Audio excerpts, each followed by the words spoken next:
ஊழியம் நானே கலங்கணும். அழைத்தது நீங்க, என்னை நடத்தி செல்வீங்க. திட்டங்களை தருபவரும் நீதானையா, செயல்படுத்தி மகிழ்பவரும் நீதானையா. திட்டங்களை தருபவரும் நீதானையா, செயல்படுத்தி மகிழ்பவரும் நீதானையா. எஜமானே என் ராஜனே, எஜமானனே என் ராஜனே. எஜமானன் நீங்க இருக்க வேலைக்காரனுக்கு ஏன் கலங்கம்? எஜமானன் நீங்க இருக்க வேலைக்காரனுக்கு ஏன் கலங்கம்? உங்க ஊழியம் நானே கலங்கணும். அழைத்தது நீங்க, என்னை நடத்தி செல்வீங்க.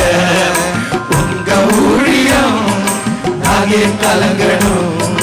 அழைத்தது நீங்க, என்னை நடத்தி செல்வீங்க.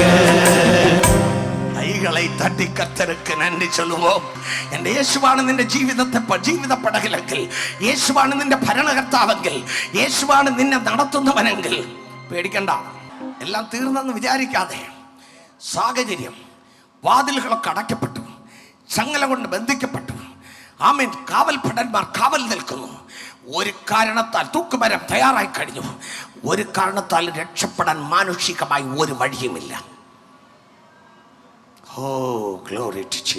പരിശുദ്ധാത്മാവ് ചില വ്യക്തികളെ ചൂണ്ടിക്കൊണ്ട് പറയുന്നു, നിന്റെ എല്ലാ വാതിലുകളും അടയ്ക്കപ്പെട്ടതുപോലെ, അടുത്ത കാൽ വയ്ക്കാൻ ഒരു മാർഗമില്ലാത്തതുപോലെ, എല്ലാം തീർന്നു എന്ന് തോന്നുന്ന ഒരു ഇരുൾ നിറഞ്ഞ അവസ്ഥയിൽ ഇന്ന് ചില വ്യക്തികൾ ഈ വചനം കേൾക്കുന്നു. പരിശുദ്ധാത്മാവ് പറയുന്നു, ഇവിടെയാണ് യേശു വന്ന് നിൽക്കാൻ പോകുന്നത്. മനുഷ്യൻ തൊടാതെ ആമേൻ നിന്റെ കതകുകൾ തുറക്കാൻ പോകുകയാണ്. മനുഷ്യൻ തൊടാതെ നിന്റെ ചങ്ങലകൾ അഴിക്കുവാൻ പോകുകയാണ്. മനുഷ്യൻ തൊടാതെ നിനക്ക് വഴി മാറി നിന്നെ കൊണ്ടുപോകുവാൻ പോകുകയാണ്. എന്നാൽ ഒരു പുതിയ വഴിയിലൂടെ ദൈവം ഉദ്ദേശിച്ചതുപോലെ ആമേൻ ദൈവത്തിന്റെ ഹിതപ്രകാരം നീ നിൽക്കേണ്ടതിന് ദൈവം നിനക്ക് വേണ്ടി വാതിലുകൾ തുറക്കുമെന്ന് നീ വിശ്വസിച്ചാൽ നീ ഭാഗ്യശാലി. വിശ്വാസത്താൽ പ്രാപിക്കേണ്ടത് പ്രവൃത്തിയാലല്ല, വിശ്വാസത്താൽ പ്രാപിക്കേ.